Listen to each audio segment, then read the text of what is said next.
యెషయా గ్రంథము 66వ అధ్యాయము మొదటి 2 వచనాలు మనము చదువుకుందాం. యెహోవా ఇలాగు ఆజ్ఞయించుచున్నాడు, ఆకాశము నా సింహాసనము, భూమి నా పాదపీఠము. మీరు నా నిమిత్తము కట్టనుద్దేశించు ఇల్లు ఏపాటిది? నాకు విశ్రమ స్థానముగా మీరు కట్టనుద్దేశించినది ఏపాటిది? అవన్నీ నా హస్తకృత్యములు, అవి నా వలన కలిగినవని యెహోవా సెలవించుచున్నాడు. ఎవడు దీనుడై నలిగిన హృదయము గలవాడై నా మాట విని వణుకుచుండును, వానినే నేను దృష్టించుచున్నాను. చదవబడిన వాక్యాన్ని దేవుడు మన కొరకై దీవించును గాక. దేవుడు రాసింది యెషయానే కానీ దేవుడు చూడండి ఏం చెప్తున్నాడు. యెహోవా ఇలాగు ఆజ్ఞయించుచున్నాడు. ఇది దేవుని మాటలు, ఇవి దేవుని మాటలు. చాలాసార్లు చర్చిలో చెప్పాను, ప్రపంచంలో కోట్ల కోట్ల పుస్తకాలు ఉన్నాయి, ముద్రింపబడిన పుస్తకాలు. ఇన్ని కోట్ల పుస్తకాలలో ఒక్క గ్రంథము మాత్రమే, ఒక్క బైబిల్ మాత్రమే దేవుడు రచించినటువంటి గ్రంథం. దేవుడు మానవాళికి దేవుడు రాసినటువంటి గ్రంథము బైబిల్ గ్రంథం.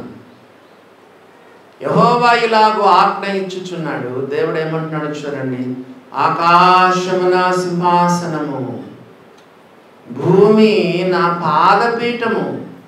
ఊహించుకోండి, దేవుడు ఎంత గొప్ప దేవుడు. దేవుడు ఆకాశములో కూర్చుంటే ఆయన పాదాలు భూమికి తాకుతాయంట. ఆకాశము నా సింహాసనము, భూమి నా పాదపీఠం. దేవుని బిడ్డలారా, నీవు నేను నమ్ముకున్న దేవుడు ఎంత గొప్ప దేవుడో తెలుసా? 91వ కీర్తనలో మన దేవునికి 2 పేర్లు ఉన్నాయి చూడండి. కీర్తన గ్రంథంలో 91వ కీర్తనలో 2 పేర్లు ఉన్నాయి.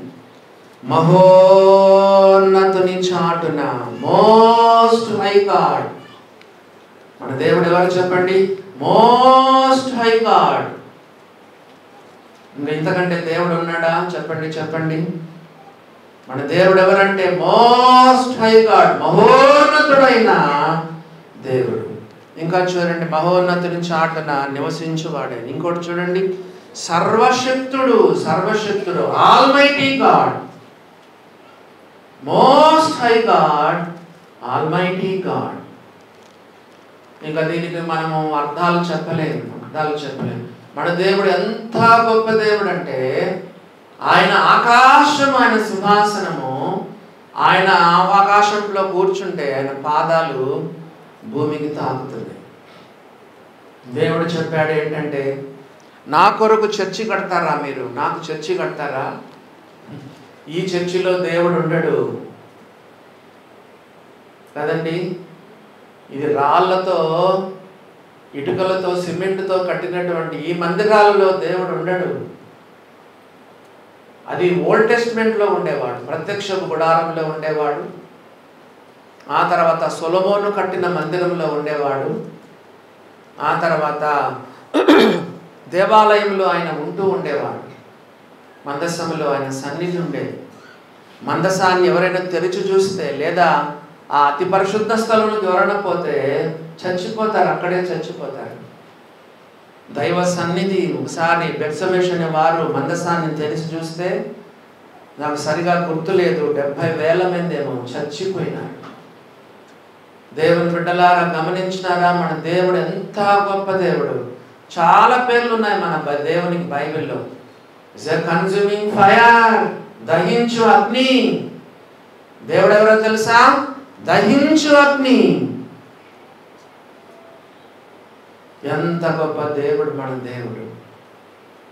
ఈ దేవునికి మనం చర్చి కట్టగలమా? బైబిల్లో రాయబడింది, మీరు నా నిమిత్తం, 4వ లైన్ యెషయా 66:4, నా నిమిత్తము కట్టనుద్దేశించు ఇల్లు అంటే చర్చి ఏ పాటిది? నాకు విశ్రమ స్థానముగా మీరు కట్టనుద్దేశించినది ఏ పాటిది? రాజుల మొదటి గ్రంథము 8వ అధ్యాయము 27వ వచనం. 1 Kings chapter 8 verse 27. రాజుల మొదటి గ్రంథము 8వ అధ్యాయము 27వ వచనాన్ని చూడండి. ఏమని రాయబడిందో. నిశ్చయముగా దేవుడు ఈ లోకమందు నివాసము చేయడు. రాజుల మొదటి గ్రంథం 8:27. నిశ్చయముగా దేవుడు ఈ లోకమందు నివాసము చేయడు. ఆకాశ మహాకాశములు సైతము నిన్ను పట్టజాలవు. నేను కట్టించిన ఈ మందిరము ఎలాగు పట్టును? ఆకాశ మహాకాశములు సైతము నిన్ను పట్టజాలవు. సొలొమోను మందిరం కట్టిన తర్వాత మందిరం ప్రతిష్ఠ చేస్తున్నప్పుడు చేస్తున్న ప్రార్థన, సొలొమోను చేస్తున్నటువంటి ప్రార్థన. దేవుని బిడ్డలారా గమనించండి. కాబట్టి మన దేవుడు ఎంత గొప్ప దేవుడో మీరు చూడండి. బైబిల్లో ఒక వచనము ఒకసారి కంటే ఎక్కువసార్లు రాయబడిందండి. దానికి ప్రాముఖ్యత ఉన్నది. అపోస్తల కాల గ్రంథములో స్టెఫెను కూడా ఏం చెప్తున్నాడో చూడండి.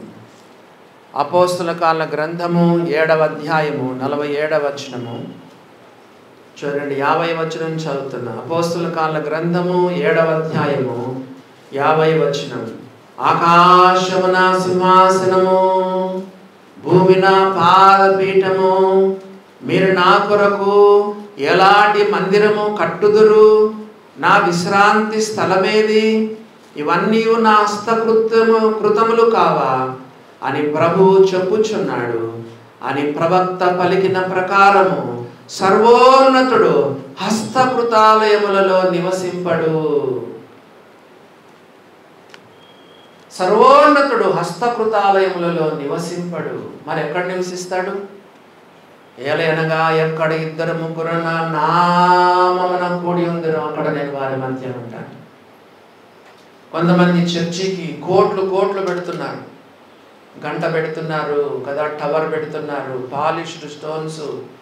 మందిరం అంటే లక్షలు కోట్లు పెడుతున్నారు. దాంట్లో దేవుడు ఉండడు. దేవుని బిడ్డలారా, ఎందుకు మరి మందిరం ఎందుకు?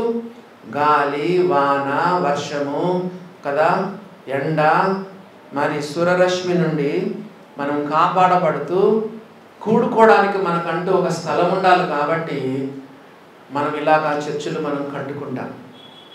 కానీ ఈ చర్చిల్లో దేవుడు ఉండడు. మరి ఎక్కడ ఉంటాడో చూడండి. 2వ వచనం చదవండి. దేవుడు ఎక్కడ ఉంటాడు? యెషయా గ్రంథము 66వ అధ్యాయంలో 2వ వచనము 3వ లైన్ చదవండి. 2వ వచనము 3వ లైన్ చదవండి. ఎవడు దీనుడై, మొదటి వచనానికి జవాబు. మొదటి వచనంలో ప్రశ్న ఉంది చూసారా? మొదటి వచనం 2 ప్రశ్నలు ఉన్నాయి. మీరు నా నిమిత్తము కట్టనుద్దేశించు ఇల్లు ఏ పాటిది? నాకు విశ్రమ స్థానముగా మీరు కట్టనుద్దేశించినది ఏ పాటిది? ఈ 2 ప్రశ్నలకు జవాబు 2వ వచనంలో ఉంది. ఎక్కడ ఉంటాడు ఆయన? యేసుప్రభు ఎక్కడ ఉంటాడు? దేవాది దేవుడు ఎక్కడ నివాసం ఉంటాడు? 2వ వచనం 3వ లైను. ఎవడు దీనుడై, నలిగిన హృదయము గలవాడై, నా మాట విని వణకుచుండును, వానినే నేను దృష్టించుచున్నాను. వానినే నేను దృష్టించుచున్నాను. దేవుని దృష్టి ఇలాంటి వారి మీదకి పోతుందంట. చెప్పండి, దేవుని దృష్టి ఇలాంటి వారి మీదకి పోతుంది. దేవుని బిడ్డలారా గమనించినారా? వానినే అన్నాడు. వారిని అన్నాడా? వానిని అన్నాడా? ఏకవచనం చెప్పాడా? బహువచనం చెప్పాడా? చెప్పండి. ఏకవచనం. వానినే నేను దృష్టించుచున్నాను. దేవుడు ఎప్పుడు కూడా మీరు గమనించండి, ఒక్క వ్యక్తి కొరకు చూస్తున్నాడు. God is searching and seeking for one person. దేవుడు ఒక్క వ్యక్తి కొరకు దేవుడు చూస్తూ ఉన్నాడు. దేవుని బిడ్డలారా మీరు గమనించండి, వారిని కాదు వానిని అని దేవుడు చెప్పాడు. బైబిల్లో మీరు ఎక్కడైనా చూడండి, దేవుడు ఒక వ్యక్తి కొరకు దేవుడు చూచినాడు. బైబిల్ చరిత్రలో కూడా అంతే. మీరు చూడండి, బైబిల్లో కూడా మనం చూస్తే ఒక్క వ్యక్తి అబ్రహాము ఎన్నుకున్నప్పుడు దేవుడు ఒక్క వ్యక్తినే ఎన్నుకున్నాడు. ఒక్క ద్వారా ప్రపంచమంతటికి తను తాను బయలుపరుచుకున్నాడు దేవుడు. ఇశ్రాయేలు వారు చెప్పండి, ఐగుప్తు చెరలో ఉన్నప్పుడు ఒక్క మోషేను దేవుడు ఎన్నుకొని దేవుడు ఆ ఒక్క వ్యక్తి ద్వారా ఎన్నో గొప్ప కార్యాలు జరిగించినాడు.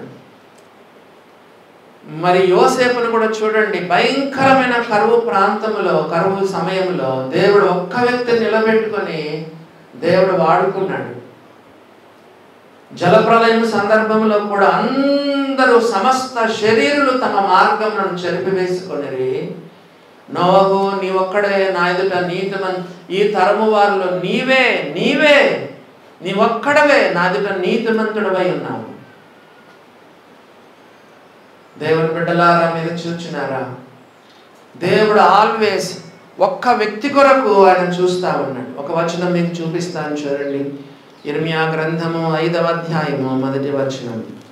ఇర్మియా గ్రంథము 5వ అధ్యాయం 1వ వచనం. యెరూషలేము వీధులలో అటు ఇటు పరుగెత్తుచు చూచి తెలుసుకొనుడి, దాని రాజవీధులలో విచారణ చేయుడి, న్యాయము జరిగించుచు నమ్మకముగా నుండ యత్నించుచున్న ఒకడు చెప్పండి. యెరూషలేం వీధుల్లోనంట న్యాయము జరిగిస్తూ నమ్మకంగా యత్నించుచున్న ఒక్కడు మీకు కనపడితే నేను దాన్ని క్షమిస్తాను. ఎప్పుడైనా మీరు చూడండి, ఒక్కడున్నా సరే దేవుడు కార్యాలు జరిగిస్తాడు. కాబట్టి దేవుడు ఎంతమంది కొరకు వెతుకుతున్నాడు చెప్పండి? ఒక్కరి కొరకు ఎదుగుతున్నాడు. ఇంకో వచనం కూడా మీకు చూపిస్తాను. ఏహెచ్కేలు గ్రంథం చూడండి. ఏహెచ్కేలు గ్రంథము 22వ అధ్యాయము 30వ వచనం చదువుతున్నాను. బుక్ ఆఫ్ ఎజెకియెల్ చాప్టర్ 22 వర్స్ 30 చూడండి. 22వ అధ్యాయము 30వ వచనం చదువుతున్నాను. నేను దేశమును పాడు చేయకుండానట్లు ప్రాకారమును దిట్టపరచుటకును బద్దలైన సందులలో నిలుచుటకును తగిన వాడు ఎవడు అని నేను ఎంత విచారించినను ఒక్కడైనను నాకు కనపడలేదు. దేవుడు ఎంతమంది కొరకు ఎదురు చూస్తున్నాడు చెప్పండి? ఒక్కడు. దేవుని బిడ్డలారా, ఈ యొక్క వచనంలో కూడా యెషయా గ్రంథం 66:2లో కూడా దేవుడు ఒక్క వ్యక్తి కొరకు దేవుడు చూస్తున్నాడు. ఎవడు అనేది ఏకవచనం చూడండి. వానినే అనేది ఏకవచనం చూడండి. ఎవడు దీనుడై నలిగిన హృదయం గలవాడై నా మాట విని వణకుచుందునో వానినే నేను దృష్టించుచున్నాను. ప్రాముఖ్యంగా ఇక్కడ 3 మాటలు ఉన్నాయి. 3 మాటలు మనం విందాం కదా. నంబర్ 1 ఏంటి చెప్పండి? ఎవడు దీనుడై.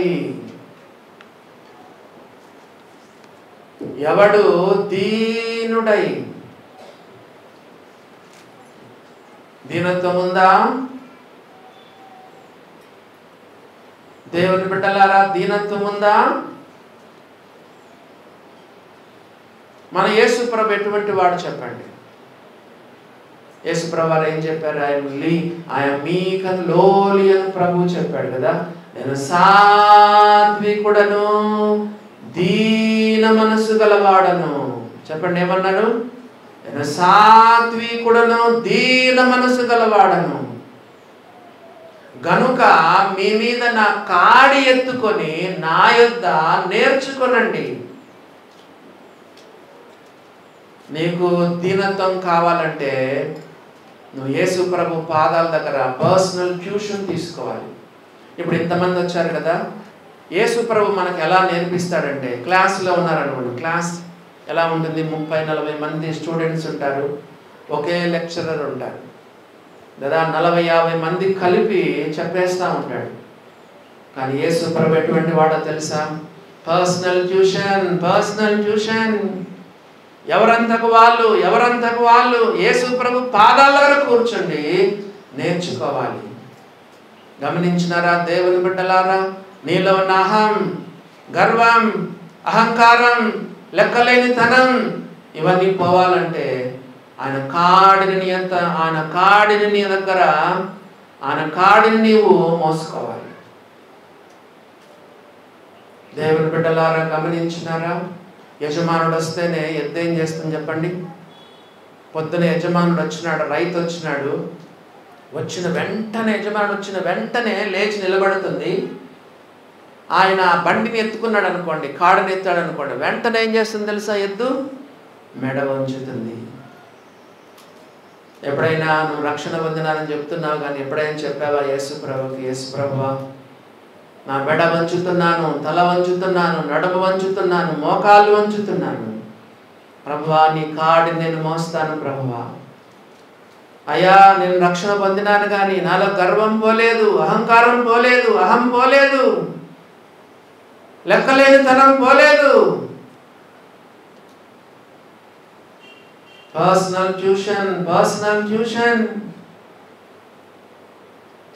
దేవుని బిడ్డలారా, అలాగా చాలా మందిని బైబిల్లో దేవుడు బెండ్ చేశాడు. బెండ్ కదా. దేవుడు మనల్ని వంచుతాడు, మంచి పాఠాలు మనకు నేర్పిస్తాడు.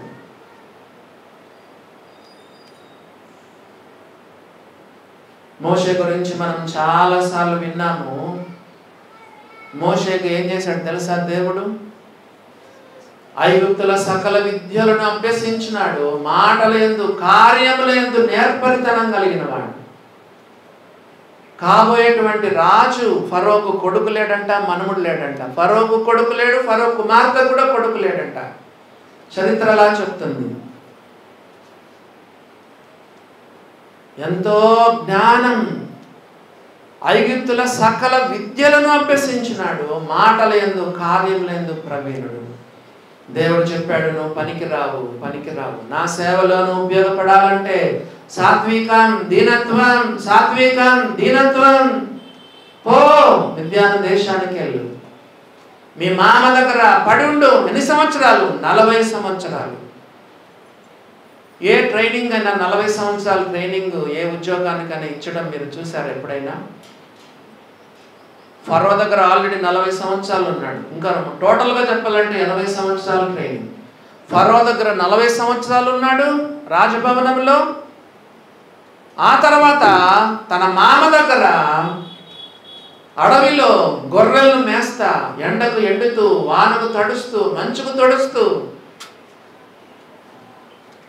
మనుషులతో మాట్లాడతారు కానీ గొర్రెలతో ఏం మాట్లాడతామంటే, ఒక్కసారి ఇంట్లో నుంచి గొర్రెలు తీసుకెళ్తే మళ్ళా వారం 10 రోజులకు తర్వాత తప్ప వాళ్ళ ఇంటికి రారు. దేవుని బిడ్డలారా గమనించినారా? 40+40 80 years.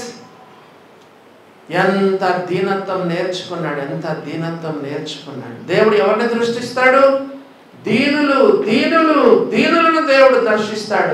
దేవుడు దృష్టిస్తాడు.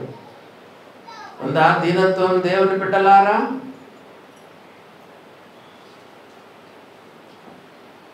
యేసుప్రభువారు చెప్పారు, నేను సాత్వికుడను, దీన మనసు గలవాడను కనుక మీ మీద నా కాడి ఎత్తుకొని నా యొద్ద నేర్చుకొనండి. పేతురు ఇది కూడా రాశాడు కదా, చర్చిలో మనము వింటా ఉంటాము. God opposes the proud, but he'll give grace to the humble. మొదటి పేతురు 5వ అధ్యాయంలో 5వ వచనంలో ఏమని చెప్పండి? 5వ అధ్యాయం 5వ వచనంలో ఏమని చెప్పండి? దేవుడు అహంకారాన్ని ఎదిరిస్తాడు. He'll resist the proud. చూసారా? గర్విష్ఠులను దేవుడు ఎదిరిస్తాడు, దీనులకు కృప అనుగ్రహిస్తాడు. గమనించినారా దేవుని బిడ్డలారా?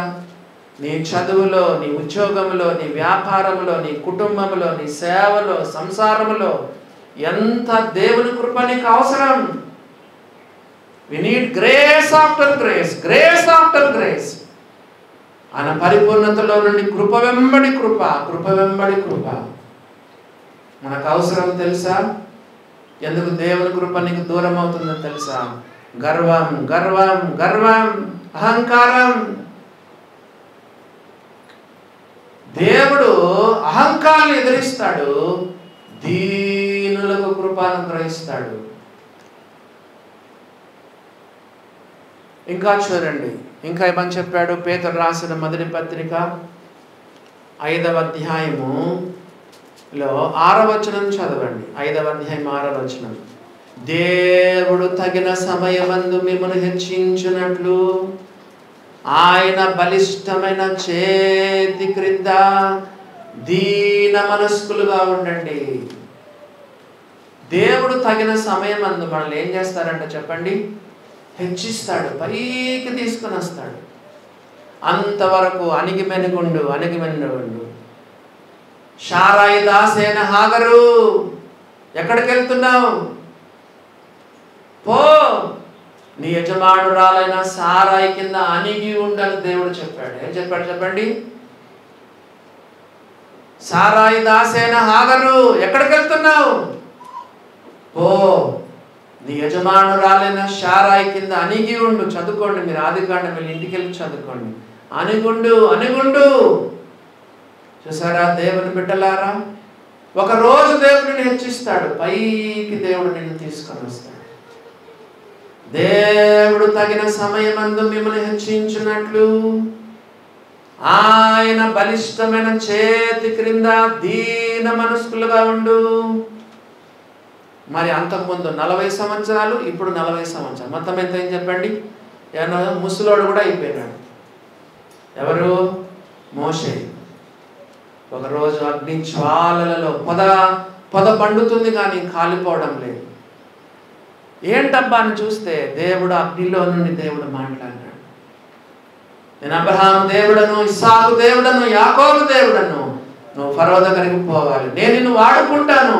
చూసారా దేవుని బిడ్డలారా?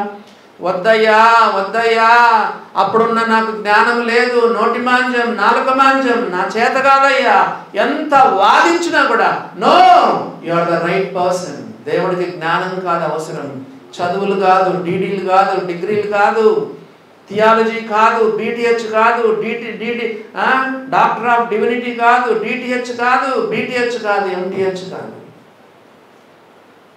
దేవునికి కావాల్సింది ఏమిటో తెలుసా? దీనులను దేవుడు వాడుకుంటాడు.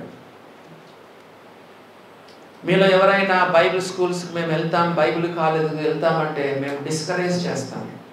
ఎందుకో తెలుసా?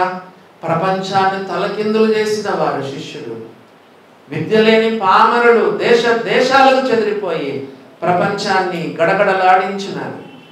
చూసారా దేవుని బిడ్డలారా? బైబిల్ నాడు దేనికి కూడా నీకు పనికిరాదు. మనకందరికంటే ఎక్కువగా బైబిల్ తెలిసింది ఎవరికంటే? సాతానుకు తెలుసు, శాస్త్రులు పరిసయ్యులకు కూడా దేవుని వాక్యం ఎంతో తెలుసు. ఆయన యేసు ప్రభుని సిలువ వేసినారు. దేవుడు ఎవరిని వాడుకుంటాడో తెలుసా? దీనులను. మోషేను వాడకమునుపు దేవుడు ఏం చేశాడంటే చెప్పండి, ఆయన అడవులకు పంపి గొర్రెలు మేసేటట్టుగా చేశాడు. వాళ్ళ మామ కింద బాగా అనగదొక్కున్నాడు దేవుడు. ఎవరిని? పాఠాలు నేర్పించినాడు. Personal tuition. దేవుని బిడ్డలారా గమనించినారా? He was under the mighty hand of God for 40 years. యోసేపు ఏ తప్పిదం చేయలేదు, ఏ పాపము చేయలేదు. పరిశుద్ధుడు, పవిత్రుడు, ప్రార్థనాపరుడు, యోగ్యుడు, స్త్రీ వ్యామోహం లేనివాడు. తన జీవితాన్ని ఎంతో జాగ్రత్తగా కాపాడుకున్నాడు. నిందలు భరించినాడు. 12 సంవత్సరాలు జైల్లో ఉన్నాడు. దేవుని సమయం వచ్చింది, బయటకు తీసుకొచ్చినాడు. దేవుడు సింహాసనం ఎక్కించినాడు. చూసారా దేవుడి బిడ్డలారా? దీనులను ఆయన పైకి లేపుతాడు. హన్నా చెప్పండి, హన్నా కుమారుని కన్న తర్వాత 3 సంవత్సరాల తర్వాత దేవుని మందిరంలో వదిలిపెట్టి దేవుని స్తుతిస్తూ ఏమనిందో చూడండి. సమూయేలు మొదటి గ్రంథము 2వ అధ్యాయం చూడండి. సమూయేలు మొదటి గ్రంథములో మనము ఏం చదువుతున్నాము చూడండి. సమూయేలు మొదటి గ్రంథము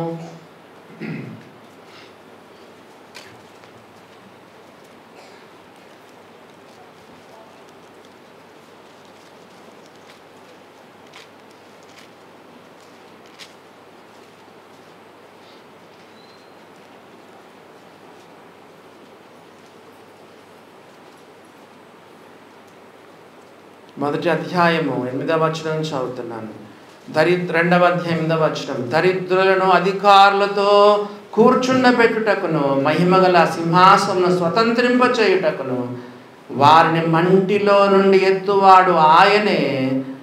లేమిగల వారిని పెంట కుప్ప మీద నుండి లేవనెత్తువాడు ఆయనే. చూసారా దేవుని బిడ్డలారా, దేవుడు ఎటువంటి దీనులను పైకి దేవుడు తీసుకుని వస్తాడని దేవుని వాక్యంలో మనం చదువుతున్నాం. అవునా? ఇప్పుడు పేతురు రాసిన మొదటి పత్రికలోని 5వ అధ్యాయంలో నెక్స్ట్ వచనం చదవండి. పేతురు రాసిన మొదటి పత్రికలో 5వ అధ్యాయంలో ఇప్పుడు 5వ వచనం మళ్ళా చదవండి. చిన్నలారా, మీరు పెద్దలకు లోబడి ఉండుడి. మీరందరూ ఎదుటివాని ఎడల దీన మనస్సును వస్త్రము ధరించుకొనండి. దేవుని ఎదుట దీన మనస్సు.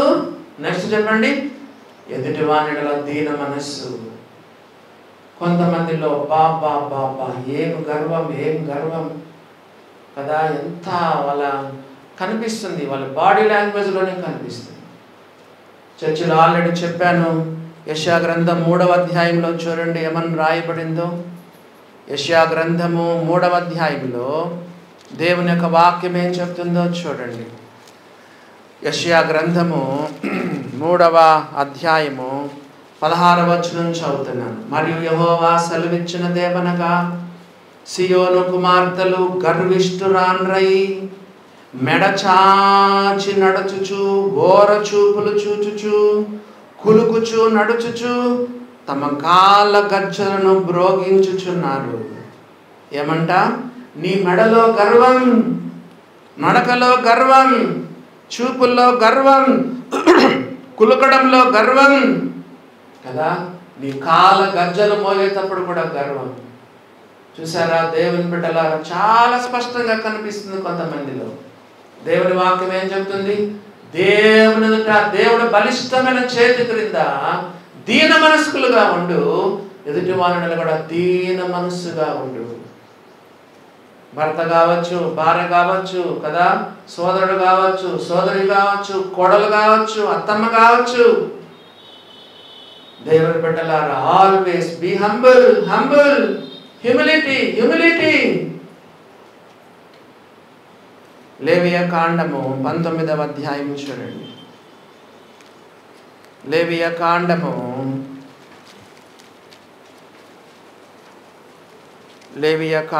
19వ అధ్యాయము 32వ వచనం చదువుదాం. లేవియా కాండం 19వ అధ్యాయం 32వ వచనం. తల నెరసిన వాని ఎదుట లేచి ముసలివాని ముఖమును కనపరచి నీ దేవునికి భయపడవలెను. పెద్దోళ్ళు వస్తే కాళ్ళ మీద కాలు వేసుకొని కూర్చుంటున్నారు కొంతమంది కదా. అత్తమ్మ వస్తే, ఆ మామయ్య వచ్చిన, కోడలు బాబా కాళ్ళ మీద కాలేసుకొని కదా. చూడండి దేవుని వాక్యం ఏం చెప్తుందో చూడండి. ఏం చెప్తుంది దేవుని వాక్యం? తల నెరిసిన వాని ఎదుట లేచి ముసలివాని ముఖమును కనపరచి నువ్వు దేవునికి భయపడవలెను. చూసారా? నీకు దైవ భయం ఉంటే కదా. చెప్పండి, భార్యను ప్రేమించవు, భర్తను గౌరవించవు, డిపార్ట్మెంట్లో ఆఫీసర్లకు లోబడవు, సంఘములో పెద్దలకు లోబడవు, అనుభవం కలిగిన వారిని గౌరవించవు, వయసులో పెద్దనే, అనుభవంలో పెద్దవారే. దీన మనస్సు. ఓ దేవుని బిడ్డలారా, గమనించండి. కాబట్టి ఇలాగ దీన మనస్సున్న వాళ్ళని దేవుడు ఒకరోజు పైకి తీసుకొని వస్తాడు. ఇది మన ప్రభువైన యేసుక్రీస్తు వారు వెళ్ళినటువంటి మార్గం. చదవండి, ఆరాధనలో ప్రభు బల్లలో మనం చదువుతాం కదా, క్రీస్తు యేసును కలిగిన ఈ మనస్సు మీరును కలిగి ఉండుడి. ఫిలిప్పీలకు రాసిన పత్రిక 2వ అధ్యాయం చూడండి. ఫిలిప్పీలకు రాసిన పత్రిక 2వ అధ్యాయము 5వ వచనం నుండి చదువుదాం. క్రీస్తు యేసును కలిగిన ఈ మనస్సు మీరును కలిగి ఉండుడి. ఆయన దేవుని స్వరూపము కలిగిన వాడై ఉండి దేవునితో సమానముగా ఉండుట విడిచిపెట్టకూడని భాగ్యమని ఎంచుకొనలేదు. కానీ నంబర్ 1 మనుషుని పోలికగా పుట్టాడు. నంబర్ 2 దాసుని స్వరూపం అంటే బానిస. చెప్పండి, స్లేవ్, బికేమ్ ఏ స్లేవ్. దేవుడి నుంచి మనుషుని స్థానానికి దిగాడు. మనుషుని స్థానం నుండి దాసుని స్వరూపానికి దిగాడు. ఆ తర్వాత చూడండి ఏమని రాయబడింది 8వ వచనం. ఆకారమందు మనుషుడుగా కనపడి మరణం పొందినంతగా, అనగా శిలువ మరణం పొందినంతగా విధేయత చూపిన వాడై బికేమ్ ఏ క్రిమినల్. ఆయన నేరస్తునిగా తను తాను తగ్గించి. చెప్పండి, వరుసగా చెప్పండి, 4 చెప్పండి. దేవుడు మనిషిగా అయ్యాడు, మనిషి నుంచి బానిస దాసుడైనాడు కదా. అక్కడి నుంచి ఎక్కడికి ఏ స్థానం తీసుకున్నాడు? నేరస్తుని స్థానాన్ని తీసుకున్నాడు. బట్టలన్నీ ఊడదీశారు, సిలువేశారు, దాదాపు దిగంబరుడుగా వేలాడినాడు, కాళ్ళ చేతుల్లో మేకులు పొందినాడు. సిలువలో మన కొరకు మన పాపాలన్నీ సిలువలో ఆయన భరించినాడు. అందుకొరకు దేవుడు ఏం చేశాడు చూడండి. తండ్రి అయిన దేవుడు ఏం చేశాడు? కుమారుడైన దేవుణ్ణి చదవండి, నెక్స్ట్ వచనం చదవండి. అందుచేత పరలోకమందున్న వారిలో కానీ, భూమి మీద ఉన్న వారిలో కానీ, భూమి క్రింద ఉన్న వారిలో కానీ ప్రతివాని మోకాలు యేసు నామమున వంగాలి. ప్రతివాని నాలుక తండ్రి అయిన దేవుని మహిమార్థంగా యేసుక్రీస్తు ప్రభువుని ఒప్పుకోవాలి. అందుకోసమే దేవుడు ఆయన అధికముగా హెచ్చించి, బైబిల్లో ఉన్నది ఏంటో తెలుసా? నువ్వు ఎంత తగ్గితే ఎంత తగ్గితే ఎంత తగ్గితే దేవుడిని అంత హెచ్చిస్తాడు. ఎక్కడైనా సరే, ఇంట్లో కానీ, చర్చిలో కానీ, బయట కానీ, ఎక్కడైనా సరే బైబిల్లో ఒక నియమం, ఒక ప్రిన్సిపల్ ఉంది. ఏంటంటే చెప్పండి, తన్ను తాను తగ్గించుకున్నవాడు హెచ్చించబడును, తన్ను తాను హెచ్చించుకున్నవాడు తగ్గింపబడును. అమ్మా, అయ్యా, దీనుడు ఇలాంటి వారిని నేను చూస్తాను, ఇలాంటి వారిని దృష్టిస్తాను, ఇలాంటి వారిని దృష్టిస్తాను. నా దృష్టి వారి మీద పడుతుంది. క్రిస్మస్ అప్పుడు మనము గుర్తు చేసుకున్నాం, మరియమ్మను గుర్తు చేసుకున్నాం. ఎంతమంది కన్యకలు లేరు నజరేతులో? ఎంతమంది కన్యకలు లేరు? వివాహం కాని ఆడపిల్లలు ఎంతమంది లేరు నజరేతులో? దీనురాలు, పరిశుద్ధురాలు, ప్రార్థనాపరురాలు, యోగ్యురాలు, ఉత్తమరాలు. చెప్పండి, దేవుని యందు భయభక్తులు కలిగినటువంటి స్త్రీ. దేవుని బిడ్డలారా, దేవుని యొక్క దృష్టి మరియ మీద పడింది. చూసారా, ఎంతమంది లేరు ఆ రోజుల్లో కన్యకలు? అందరిని ఏర్పరచుకోలేదే.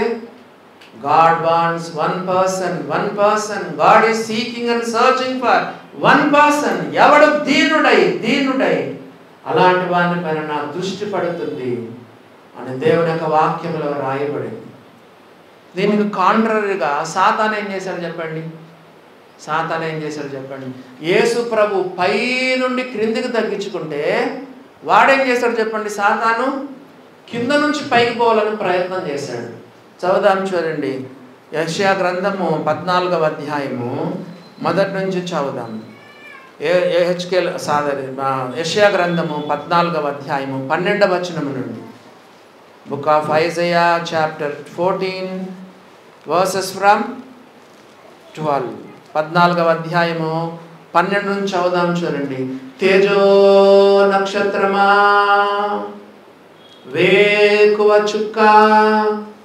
లాటిన్ భాషలో లూసిఫర్ అని ఉంది. యాక్చువల్లీ సాతాన్ పేరు లూసిఫర్ కాదు, కానీ తేజో నక్షత్రం అనే తెలుగు బైబిల్లో ఉంటే లాటిన్ బైబిల్లో ఏముంది?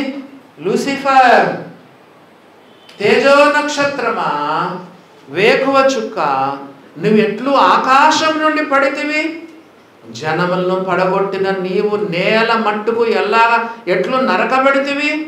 ఏంటంటే 5వ వచనం 13వ వచనం చూడండి. ఏమనుకున్నాడంటే, నేను ఆకాశమునకు ఎక్కిపోయేదను. ఇంకా చూడండి ఏమన్నాడు? దేవుని నక్షత్రములకు పైగా నా సింహాసనం హెచ్చింతును.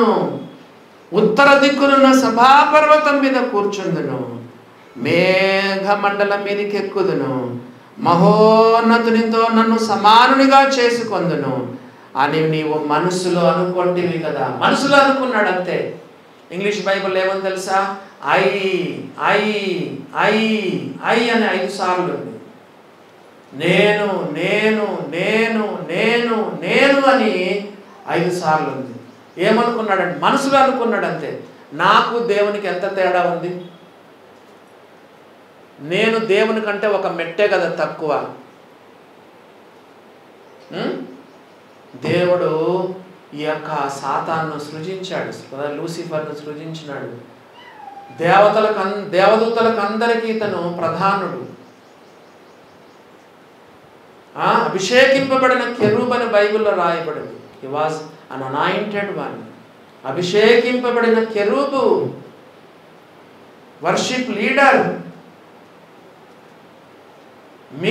మిలియన్స్ ఆఫ్ ఏంజల్స్కి ఆయన లీడర్ అన్నమాట.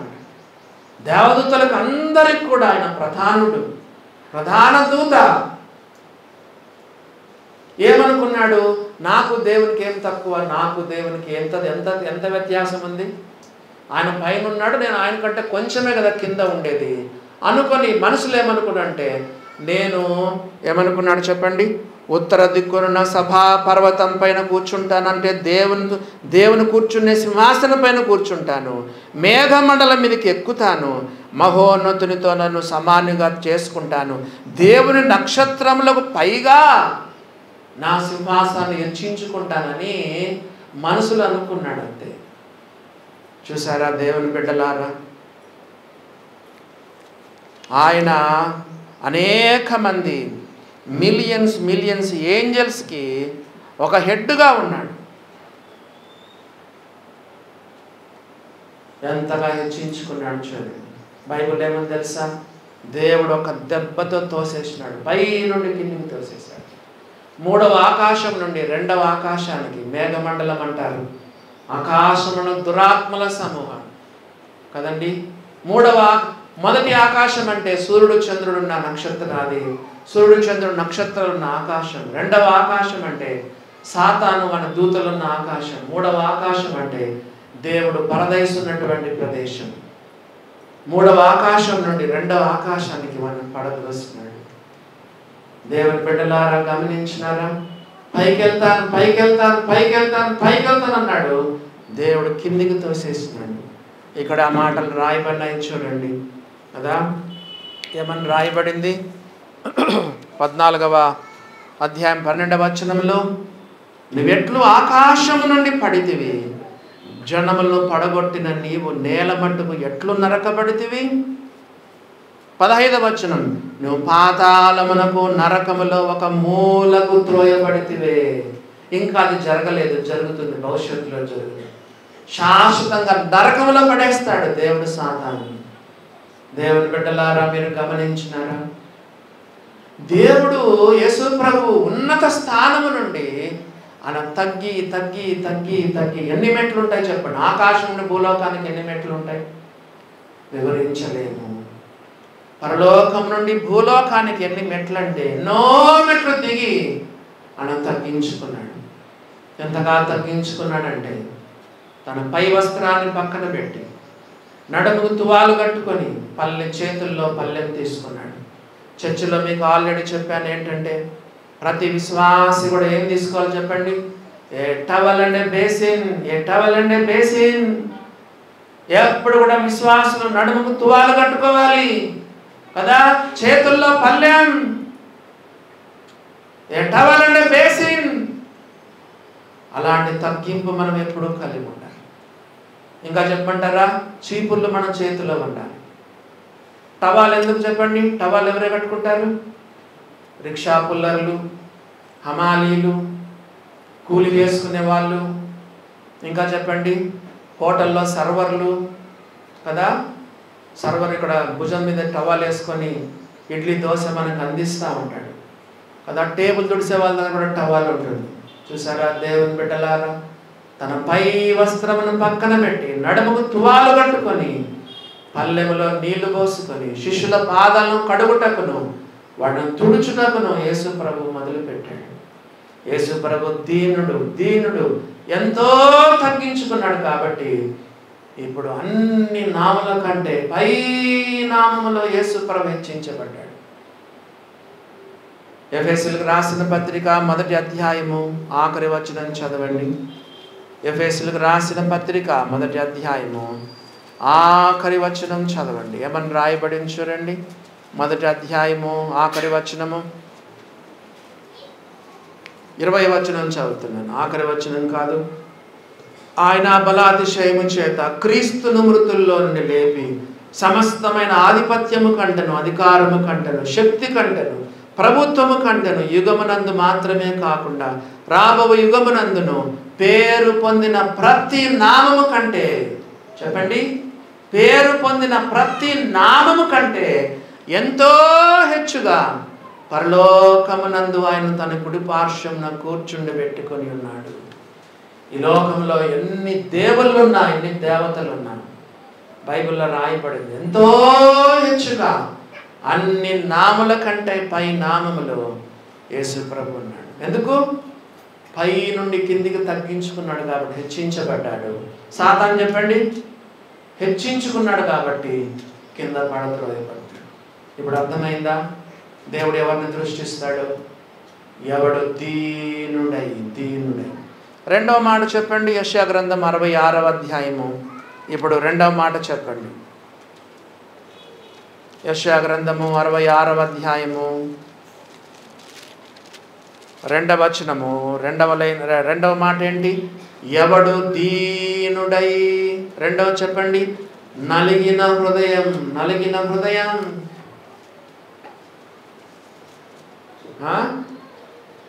సామెతల గ్రంథము 16వ అధ్యాయము 5వ వచనం. సామెతలు 16వ అధ్యాయము 5వ వచనం చదవండి. సామెతల గ్రంథము 16వ అధ్యాయము 5వ వచనం చదవండి.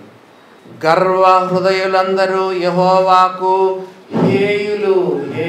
గర్వ హృదయులు యెహోవాకు హేయులు. చూసారా దేవుని బిడ్డలారా? ఎవడు దీనుడై. రెండవది ఏం చెప్పండి? నలిగిన హృదయం. Broken heart. విరిగిపోయినావా? నలిగిపోయినావా? పగిలిపోయినావా? దేవుని అడుగు, ప్రభువా నాకు విరిగి నలిగిన హృదయం దయచేయి. పాపం చేసిన తర్వాత 51వ అధ్యాయంలో దావీదు అంగలారుస్తున్నాడు. దేవా చెప్పండి. 51వ కీర్తనలో చెప్పండి. దేవుడు మరి దావీదు దేవునికి ఏమైనా ప్రార్థన చేశాడు? దహన బలి నీకు ఇష్టమైనది కాదయ్యా. దేవా విరిగి నలిగిన మనస్సే నీకు ఇష్టమైన బలి. దేవా విరిగి నలిగిన హృదయమును నీవు అలక్ష్యము చేయవు. ఏంటంట? విరిగి నలిగిన హృదయాన్ని దేవుడు అలక్ష్యము చేయడు. దేవుడు సమూయేలుతో ఏం చెప్పాడు చెప్పండి? మనుషులు లక్ష్య పెట్టువాడిని యెహోవా లక్ష్యము చేయడు. మనుషులు పై రూపమును లక్ష్య పెట్టుదురు కానీ యెహోవా హృదయమును లక్ష్య పెట్టును. సమూయేలు ఇక్కడ కూడా 51వ కీర్తనలో దావీదు ఏం చెప్తున్నాడు? దేవా విరిగి నలిగిన హృదయమును అలక్ష్యము చేయవు. విరిగిన మనస్సే దేవునికి ఇష్టమైన పని. ఉదయకాలము చాలామంది రొట్టె రసం తీసుకున్నారు, దేవునికి స్తుతులు చెల్లించారు. నా దృష్టిలో మాత్రం అందరి ఆరాధన దేవుడు అంగీకరించాడు. Should have the broken heart. విరిగి నలిగిన మనస్సుతో దేవుని ఆరాధించాలి. నలిగిన హృదయం, విరిగి నలిగిన హృదయం, బ్రోకన్ హార్ట్. దీనికి ఇంకొక పేరు కూడా పెట్టాడు దావీదు. 51:10 చదవండి. కీర్తనలో 51:10 కూడా చదవండి. దావీదు ఇంకొక పేరు పెట్టాడు హృదయానికి. చూడండి, ఈ కీర్తనల గ్రంథము 51:10 17వ వచనంలోనేమో విరిగి నలిగిన హృదయం అన్నాడు. 51:17లో విరిగిన మనస్సే దేవునికి ఇష్టమైన బలులు, దేవా విరిగి నలిగిన హృదయమును అలక్ష్యము చేయవు. 51:17లో 51:10లో ఈ హృదయానికి ఏం పేరు? దేవా నా యందు శుద్ధ హృదయము కలగ చేయము. ఉందా? శుద్ధ హృదయం ఉందా? చెప్పండి చెప్పండి. ఏదంటే అది వినబడితేవి, ఏదంటే అది చూడబడితేవి, ఏదంటే అది మాట్లాడబడితేవి. శుద్ధ హృదయం ఉంటుందా? దేవుని సన్నిధిలో రొమ్ము కొట్టుకుంటున్నాడు, కిచకిచలాడుతున్నాడు, బూడిదలో పడి పొరలాడుతున్నాడు. దేవా నా యందు శుద్ధ హృదయం కలగ చేయి. ఎప్పుడైనా నీ ప్రార్థన చేసినావా? నీ ప్రార్థన అంతా ఎట్లుంది? అది ప్రభువా, ఇది ప్రభువా, నన్ను కాపాడు, భార్యను కాపాడు, భర్తను కాపాడు, పిల్లలను. ఎప్పుడైనా ప్రార్థన చేసావా? దేవా నా యందు శుద్ధ హృదయం కలగ చేయము, నా అంతరంగంలో స్థిరమైన మనసును పుట్టించుము. ఒక ఆయన శుద్ధ హృదయం కలగ చేయమని భలే పాడాడు ఆ పాట. వినండి, మీరు కూడా యూట్యూబ్లో వినండి. శుద్ధ హృదయము కలగ చేయము. దేవుని బిడ్డలారా, గమనించినారా? మనం కూడా దేవుని అడగాల్సింది ఏంటంటే, దేవా నా యందు శుద్ధ హృదయం కలగ చేయము. ప్రభువా, విరిగి నలిగిన హృదయం నాకు దయచేయి, బ్రోకన్ హార్ట్ నాకు దయచేయి ప్రభువా. రొట్టె కొరకు స్తుతులు చెల్లించినాం కదా. ఏమని స్తుతులు చెల్లించాను చెప్పండి? ఇది మీ కొరకు విరవబడిన నా శరీరం. విరవబడ్డం. నువ్వు విరవబడకపోతే, నలగొట్టబడకపోతే సున్నా. మన హృదయం పలగలాలి, నా హృదయం నలగాలి. యేసు ప్రభుకు 5 రొట్టెలు 2 చిన్న చేపలు ఇచ్చినప్పుడు ఏం చేశాడు? మొట్టమొదట పంచేసినాడా? పంచితే ఏమవుతాయి? ఒకరికే సరిపోతాయి. 5 రొట్టెలు 2 చిన్న చేపలు యేసు ప్రభు పంచితే ఒకరికే సరిపోతుంది. కానీ వాటిని విరిచినాడు, ఆశీర్వదించినాయి. ఎప్పుడైతే విరిచినాడో అవి ఆశీర్వదింపబడ్డాయి. Very often breaking and blessing they go together. Very often blessing and breaking they go together. విరవబడకపోతే నువ్వు ఆశీర్వదింపబడలేదు. దేవుని దృష్టి ఎవరిపైన ఉంటుంది? చెప్పండి. దేవుని దృష్టి ఎవరిపైన ఉంటుంది? నలిగిన, మొట్టమొదటిగా దీన హృదయము, రెండవదిగా నలిగిన హృదయం. దేవుని బిడ్డలారా, ఇటువంటి హృదయాన్ని ఇమ్మని మనం దేవుణ్ణి అడగాలి. గర్వ హృదయులందరూ యెహోవాకు హేయులని దేవుని యొక్క వాక్యంలో మనము చదువుతా ఉన్నాం. 34:18 కూడా చదవండి. కీర్తనలు 34:18 కూడా చదవండి. 34:18 చూడండి. నలిగిన విరిగిన హృదయము గలవారికి యెహోవా ఆసన్నుడు. విరిగిన హృదయం గలవారికి యెహోవా ఆసన్నుడు. ఆసన్నుడు అంటే ఏంటి? సమీపముగా ఉంటాడు. నీ హృదయానికి ఎంతో క్లోజ్గా ఉంటాడు యేసు ప్రభు. విరిగిన హృదయం గలవారికి యెహోవా ఆసన్నుడు. నలిగిన మనసు గలవారిని ఆయన రక్షించును. ఏ హృదయం? Broken heart. దేవుని బిడ్డలారా, గమనించండి. అందుకే సామెతల గ్రంథంలో ఏముందో తెలుసా? హృదయం అనేది వెరీ వెరీ ఇంపార్టెంట్ అంట. సామెతల గ్రంథం చూడండి, 4వ అధ్యాయంలో ఒక మాట చదువుకుందాము. సామెతల గ్రంథము 4వ అధ్యాయము 23వ వచనం చదువుతున్నాను. సామెతల గ్రంథము 4వ అధ్యాయము 23వ వచనం చదువుతున్నాను. చూడండి. నీ హృదయములో నుండి జీవధారలు బయలుదేరును. కాబట్టి అన్నిటికంటే ముఖ్యముగా నీ హృదయమును భద్రముగా కాపాడుకొనుము. చూసారా దేవుని బిడ్డలారా? నీ హృదయాన్ని భద్రంగా కాపాడుకో. అప్పుడు ఏమవుతుందో తెలుసా? నీ హృదయంలో నుండి జీవధారలు బయలుదేరుతాయి. నీ హృదయంలో నుండి చుక్కలు కూడా బయటికి రా. నువ్వు నమ్ముకున్నావు, బాప్తిసం తీసుకున్నావు, ఆరాధన చేస్తానంటావు, నీ హృదయంలో కనీసం చుక్కలు కూడా రావట్లేదు. నీళ్ళు అనగా పరిశుద్ధాత్మ నీలో నుండి పొంగి ప్రవహించడం లేదు. పరిశుద్ధాత్మ. యేసు ప్రభు ఏమన్నాడు తెలుసా? నా యందు విశ్వాసం ఉంచువాడెవడో లేఖనము చెప్పినట్లు వారి కడుపులో నుండి, చెప్పండి, జీవజల నదులు ప్రవహించును, పారును అని చెప్పాడు. ఒక విశ్వాస హృదయంలో నుండి కదా పరిశుద్ధాత్మ నిండి పొంగి పొరలి పారి ప్రవహించాలి. ఎప్పుడు? అన్నిటికంటే ముఖ్యంగా నీ హృదయం భద్రంగా కాపాడుకో. నీ హృదయంలో ఏమైనా తేడా ఉంటే నీ హృదయంలో గర్వం కానీ అహంకారం కానీ ఇలాంటివి ఏముంటే పరిశుద్ధాత్మ నీలో నిండి పొంగి పొరలి ప్రవహించలేడు. దేవుని దృష్టి కూడా నీ పైన ఉండదు. మనం ముందుకు దాటిపోదాము. మూడవ మాట చెప్పండి. యెషయా గ్రంథం 66లో 3వ మాట చెప్పండి. ఎవరిని దేవుడు దృష్టిస్తాడు? నంబర్ 1 ఎవడు దీనుడై, నంబర్ 2 నలిగిన హృదయం గలవాడై, నంబర్ 3 నా మాట విని వనకుచుండును. దేవుని మాట అంటే నీకు లెక్కాజమ లేదు. దేవుడు నీకు లెక్కాజమ లేదు.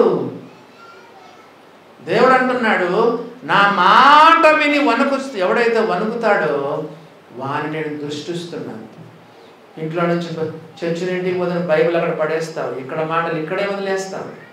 ఈరోజు దేవుడు నాతో ఏం మాట్లాడండి, ఏం దిద్దుకోవాలి, ఎక్కడ మార్చుకోవాలి, నేను ఎక్కడ మారాలి, ఎక్కడ మారు మనసు పొందాలి, ఏమైనా ఉందా? దైవ గ్రంథమైన బైబిల్ చెప్తుంది నా మాట విని వణుకుతాడు వారిని నేను దృష్టించుచున్నాను. దేవుని దృష్టి నీ మీద పడిపోతుంది. దేవుని బిడ్డలారా, దేవుని మాటకు లోబడుతున్నావా? ఆయన మాట విని వణకుచుండును. ఇర్మియా గ్రంథం చూడండి 5వ అధ్యాయము. ఇర్మియా గ్రంథము 5వ అధ్యాయంలో కూడా దేవునికి వణకమనుంది. ఇర్మియా గ్రంథము 5వ అధ్యాయము 22వ వచనం. ఇర్మియా గ్రంథము 5వ అధ్యాయం 22వ వచనం. సముద్రము దాటలేకుండునట్లును దాని తరంగములు ఎంత పొర్లినను అవి ప్రబలలేకయు, ఎంత ఘోషించినను దాని దాటలేకయు ఉండునట్లు నిత్య నిర్ణయము చేత సముద్రానికి ఇసుకను సరిహద్దుగా నియమించిన నాకు మీరు భయపడరా? నా సన్నిధిని వనకరా? సిస్టర్స్ బాగా తెలుసు. మా ఆంటీ ఈ వాక్యం ఎప్పుడు చెప్పేవారు. సువర్ణమ్మ ఆంటీ కదా, ఫ్రైడే థర్స్డే ప్రేయర్కి వచ్చిన వాళ్ళకి తెలుసు. నా సన్నిధిని వనకరా, నాకు భయపడరా? నిత్య నిర్ణయం చేత ఎన్నడను దాటలేకుండానట్లుగా సముద్రానికి ఇసుకను సరిహద్దుగా నియమించిన నాకు భయపడరా, నాకు వనకరా? దేవుడు అంటే నీకు లెక్కాజమ లేదు. దైవ భయం నీకు అస్సలు లేదు. నా మాట విని నువ్వు నిజంగా ఆయన మాటలు వినేటట్లయితే నువ్వు ఎప్పుడో మారుండేవాడు. ఎప్పుడైనా మారిందా చెప్పండి? కొత్త సంవత్సరం కూడా 5 నెలలు కూడా అయిపోయింది. ఏం మారినావు చెప్పు? ఒక్కటి మారిందా? నీ చూపులు మారినాయా? నీ నడక మారిందా? పడక మారిందా? మాటలు మారినాయా? నీ ఆలోచన విధానం ధోరణి ఏమైనా మారిందా? ఏమైనా మార్చుకున్నావా? ఏం లేదు. దేవుని భయం లేదు. పొట్టేల క్రొవ్వు అర్పించుట కంటే, బలుడు అర్పించుట కంటే మాట వినుట శ్రేష్టం. సౌలు రాజా, సౌలు తిరుగుబాటు చేయుట, సోద చెప్పుటను పాపముతో సమానం. దహన బలులు అర్పించుట కంటే మాట వినుట శ్రేష్టం. సౌలు మాట దేవుని మాట విలువిస్తున్నావా? కీర్తనల గ్రంథము 84వ కీర్తనలో ఒక మాట చదువుదాం చూడండి. కీర్తనల గ్రంథంలో ఒక మాట మనం చదువుదాం. కీర్తనల గ్రంథము 81వ కీర్తన 13వ వచనం. కీర్తనలు 81వ కీర్తన 13వ వచనం చదువు. Psalms 81 verse 13. 81వ కీర్తన 13వ వచనం. అయ్యో నా ప్రజలు నా మాట వినిన ఎడల,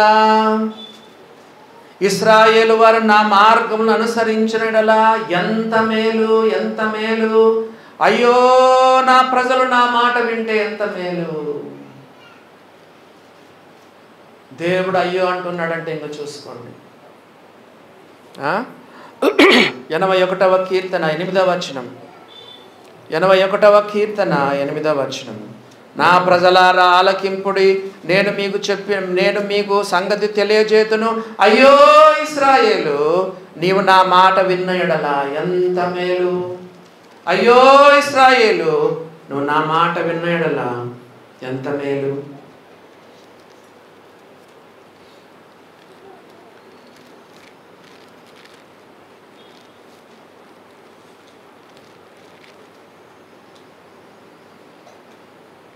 తొంభై 95వ కీర్తన 7వ వచనం. 95వ కీర్తన 7వ వచనం. రండి నమస్కారం చేసి సాగిలపడదు, మనల్ని సృజించిన యెహోవా సన్నిధిని మోకరించుదము. నేడు మీరు ఆయన మాట అంగీకరించిన ఎడల ఎంత మేలు. నేడు మీరు ఆయన మాట అంగీకరించిన ఎడల ఎంత మేలు. ఓ దేవుని బిడ్డలారా గమనించండి. అయ్యో అని దేవుడు చెప్తున్నాడు. అయ్యో ఇశ్రాయేలు, నా ప్రజలు నా మాట విన్నడల ఎంత మేలు. యేసు ప్రభు ఒక ప్రశ్న అడుగుతాను, చెప్పండి. యేసు ప్రభు కొండ మీద ప్రసంగం, పెద్ద ప్రసంగం చేశాడు. 5వ అధ్యాయం, 6వ అధ్యాయం, 7వ అధ్యాయం. కొండ మీద ప్రసంగం చేసిన తర్వాత ఎలాగ ముగించున్నాడు చెప్పండి. మొత్తం చాలా ప్రసంగం చెప్పి, చాలా మాటలు చెప్పి, ఆత్మ విషయమై దీనులైన వారు ధన్యులు అనే దాంతో మొదలుపెట్టి కొండ మీద ప్రసంగాన్ని యేసుప్రభు ఎలా ముగించినాడు చెప్తారు ఎవరైనా? చెప్పండి. చాలా చెప్పిన తర్వాత లాస్ట్లో ఏం చెప్పాడు? ఒక ఎగ్జాంపుల్ చెప్పాడు. కానీ చూసానని చెప్పండి, బైబిల్ చూసానని చెప్పండి కదా. కొండ మీద ప్రసంగం 5వ అధ్యాయం, 6వ అధ్యాయం, 7వ అధ్యాయం ముగిస్తూ లాస్ట్లో యేసుప్రభు ఏం చెప్పాడు? ఈ నా మాటలు విని చెప్పండి, వాడు చొప్పున చేయు ప్రతివాడు బండ మీద తన ఇల్లు కట్టుకున్న బుద్ధిమంతుని పోలి ఉన్నాడు. దేవుని మాట అంటే వణికినాడు. ఇల్లు కట్టుకునేటప్పుడు లోతు తవ్వమన్నాడు, బండ వచ్చే వరకు తవ్వమన్నాడు, మొరము వచ్చే వరకు, గట్టి నేల వచ్చే వరకు తవ్వమన్నాడు, పునాది వేయమన్నాడు, బండ మీద పునాది వేయమన్నాడు అని చెప్పి ఆయన మాట విని యేసుప్రభు మాటకు తూచా తప్పకుండా ఆయన మాట ప్రకారంగా ఇల్లు కట్టినాడు. యేసుప్రభు మాట అంటే లెక్కే లేదు. యేసుప్రభు మాట అంటే వినడు, వనకడు కూడా. చాలా లైట్గా తీసుకున్నాడు. యేసుప్రభు మాటలు చాలా లైట్గా తీసుకున్నాడు. ఏం చేసినాడంటే, తవ్వడం ఎందుకు, డబ్బులు ఖర్చు అయితే, కూలోళ్ళకు ఖర్చు అవుతుంది. ఈ మొరం వచ్చేందుకు 10 అడుగులు, 5 అడుగులు, 6 అడుగులు, 7 అడుగులు, 8 అడుగులు, 10 అడుగులు తవ్వాలి. అంత వేస్ట్, నేల గట్టిగానే ఉంది కదా అని చెప్పి యేసుప్రభు మాటలను తేలిగ్గా తీసుకున్న వ్యక్తి ఏం చేశాడంటే, నేలపైనే ఇసుకపైన ఇల్లు కట్టేసినాడు. కానీ బండ మీద కట్టిన ఇల్లు కంటే ఇసుక మీద కట్టిన ఇల్లే చాలా బాగుంది. రంగులు వేసినాడు, లైట్లన్నీ పెట్టినాడు కదా, ఇంటీరియర్స్ అన్నీ పెట్టినాడు. వాన కురిసెను, వరదలు వచ్చను, గాలి విసిరా ఇంటి మీద కొట్టెను కదా. పునాది మీద వేసినటువంటి యేసుప్రభు మాటలను సీరియస్గా తీసుకున్న వ్యక్తి, ఆయన మాటలంటే విని వణికినటువంటి వ్యక్తి, యేసుప్రభు చెప్పినట్లుగా ఆయన ఇల్లు కట్టుకున్నాడు. ఎన్ని వానలు వరదలు వచ్చి కురిసినా కదా అది పడలేదు.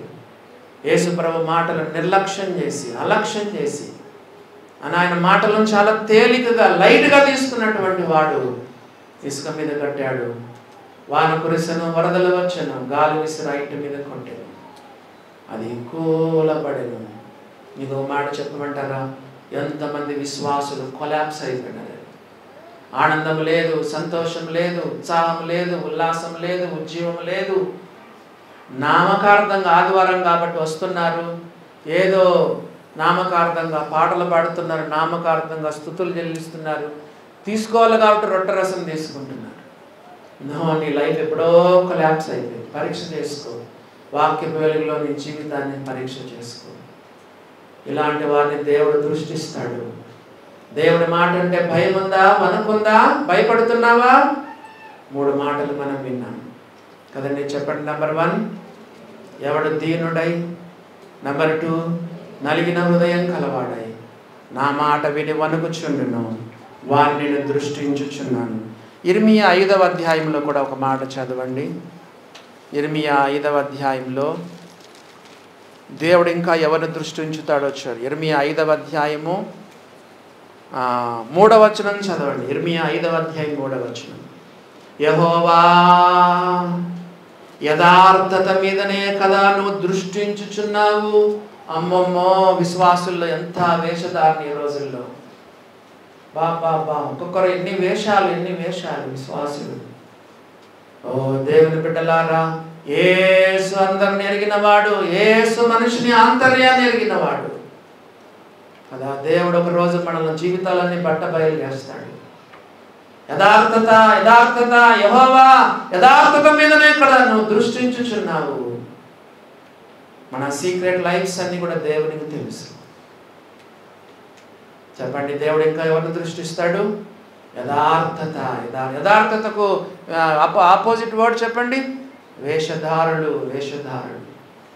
ఒక వచనం చెప్పండి. దినవృత్తాంతాల 2వ గ్రంథంలో మాట చెప్పండి. తన ఎడల యథార్థ హృదయం గలవారిని చెప్పండి. Fill up the blanks. తన ఎడల యథార్థ హృదయం గలవారిని బలపరచుటకు యెహోవా కన్నులు భూలోకమంతటా సంచారం చేస్తున్నాయి. North America, south America, Africa, Australia, Europe, Asia కదా, 6 ఖండాల్లో కూడా దేశాల్లో నా దృష్టిలో ఎవరు యథార్థంగా ఉన్నారు, ఎవరు నమ్మకమైన వారుగా ఉన్నారు. చెప్పాను కదా, God is seeking for 1 person. God is searching for 1 person. ఎవరు దీనుడై నలిగిన హృదయం కలవాడై నా మాట విని వణుకుచుండును, వారిని దృష్టిస్తున్నాను. యెహోవా యథార్థత మీదనే కదా నువ్వు దృష్టించుచున్నావు. అందుకే అంతమంది కన్యకలున్న యేసు ప్రభు దృష్టి మరియ మీదకి పడింది కదా. ఎంతో మంది ఉన్న అబ్రహాము మీద దేవుని దృష్టి పోయింది. ఎంతో మంది ఉన్న చెప్పండి మోషే పైన దేవుని దృష్టి పడింది. దేవుని బిడ్డలారా, దేవుని అడుగు. సింపుల్. నువ్వు ఏమైతే విన్నావో దేవుని అడుగు. ప్రభువా, ఈరోజు నాతో మాట్లాడావు. ఇంటికి వెళ్ళిన తర్వాత నీ బడక దగ్గర మోకరించి కన్నీటితో నీ పాపాలు ఒప్పుకొని సిలువను చేరి కదా ఆయన రక్తధారులతో నీ పాపాలని బలహీనతలను కడుక్కొని, ప్రభువా నా మటుకు నాకు తెలిసింది, నాలో గర్వ హృదయం ఉంది, ప్రభువా నన్ను క్షమించయ్యా, యేసయ్యా నీలాంటి సాత్వికం దీన మనసు నాకు కావాలయ్యా, ప్రభువా నన్ను మార్చయ్యా, నా మెడ వంచుతున్నాను, నీ కాడిని నా మీద పెట్టయ్యా, నీ పాదాల దగ్గర సాత్వికం దీనంతం నేను నేర్చుకుంటానయ్యా, ప్రభువా నలిగిన హృదయం నాకు దయచేయండి, గర్వ హృదయం నీకు హేయం ప్రభువా, మరి నాకు బ్రోకన్ హార్ట్ నాకు కావాలి ప్రభువా, విరిగి నలిగిన మనస్సు నీకు ఇష్టమైన బలి ప్రభువా, అలాంటి విరిగి నలిగిన హృదయం నాకు దయచేయి. నీ వాక్యం అంటే, నీ మాట అంటే నాకు భయం వణుకు దయచేయండి ప్రభువా. 100కి 100 పాలు నీ వాక్యానికి నేను విధేయత చూపే శక్తి నాకు దయచేయి. నాకు ఆ శక్తి లేదు, కానీ నీ వాక్యానికి సంపూర్ణంగా లోబడేటువంటి శక్తిని నాకు దయచేసి దేవుడిని అడగండి, ఖచ్చితంగా దేవుడు ఇస్తాడు. ఇంకా నమ్ముకున్న వారిని నమ్ముకోండి. అలా ఉండడానికి దేవుడు తన కృప మన ఎడల విస్తరింప చేయునుగాక.